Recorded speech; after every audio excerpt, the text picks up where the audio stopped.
I would like to talk to you today a little bit about bullying. Bullying is an epidemic that affects everyone that you know. Ultimately, the reason why bullying affects everyone is by the time a child enters first grade, typically about 80% of all children say that they have a pretty high self-esteem.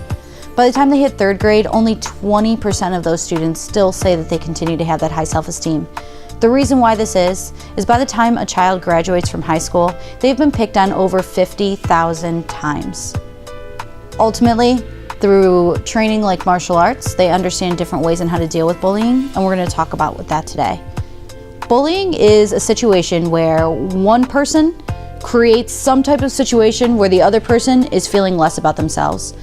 There's lots of different people that are responsible for bullying. The first person that's responsible for bullying is the person that's doing it themselves, the obvious person. The second person that's responsible for bullying is the bystanders. These are the people that are standing around letting it happen and not doing anything to stand up for them. The third person, which we don't typically see as part of the problem, but really is the victim themselves.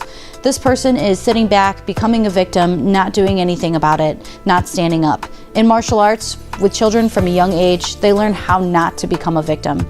And the fourth person that's responsible for bullying is the authority. This is someone that allows a culture to be created where teasing, treating others poorly, and not having a general sense of kindness is something that is pervasive in that environment. So in those types of environments where treating other people well is not honored, this is where these situations are going to come up more and more.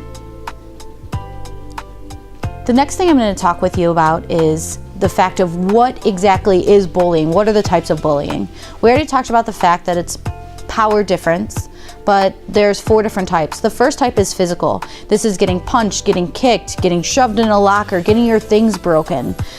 This is all considered physical bullying. The next one is verbal. This is name calling, yelling, getting other people to say things to others. That's ultimately what verbal bullying is we're talking about, saying things to make someone feel less about themselves. The third one, which is kind of the bigger thing that's happening right now, is what we call cyberbullying.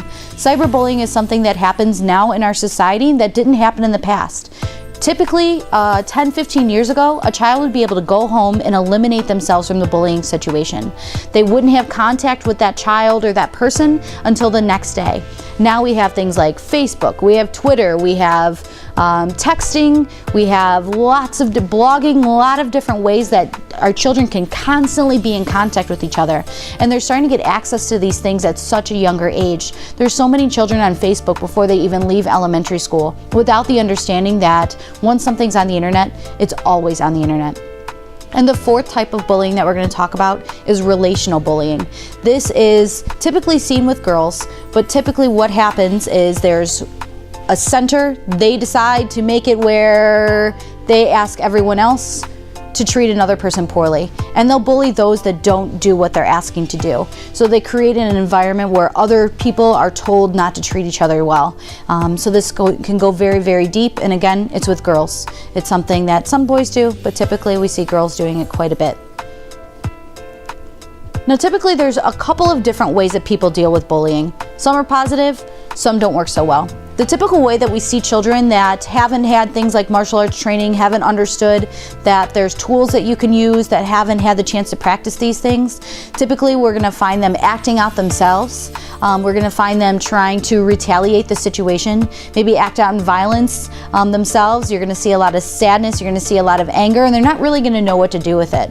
So that's one way. If it's working, great. But for the most part, we find that these children are having a very, very difficult time because they're not given the tools. The second way that we try to deal with bullying is creating an unshakable self-esteem that no matter what happens, those children understand that no matter what anyone says or does to them, it really doesn't affect who they are as a human being. This is what you get when you're enrolling your child in a martial arts training program. From such a young age, these children are given the opportunity to practice these tools in a safe environment and understanding what exactly it means to be bullied, what exactly it means when it happens, and how they can respond in a pro-social way that's going to help alleviate the situation, as well as force them to not be targeted as a bully victim in the future. So when you start your child in a martial arts training like ours, you're going to see the fact that they're learning these skills that they can learn from such a young age, that when they come in contact with these types of situations, they're going to be able to spring into action, know exactly what they need to do, as well as be that leader, that hero in other people's lives and situations.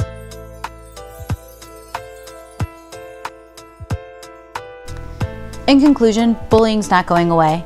It's an epidemic that is still facing us, and it's not something we're going to sweep under the rug. Ultimately, all parents want happy, cheerful, confident children. When you enroll your child to a martial arts training program like ours, you're not going to be teaching them something as simple as just kicking and punching. You're enrolling them in a program where life skills are built in and giving them the opportunity to become those happy, cheerful, and confident children that you were always hoping for them for their future. Ultimately, giving them the gift of martial arts is the best thing that you can do for your child.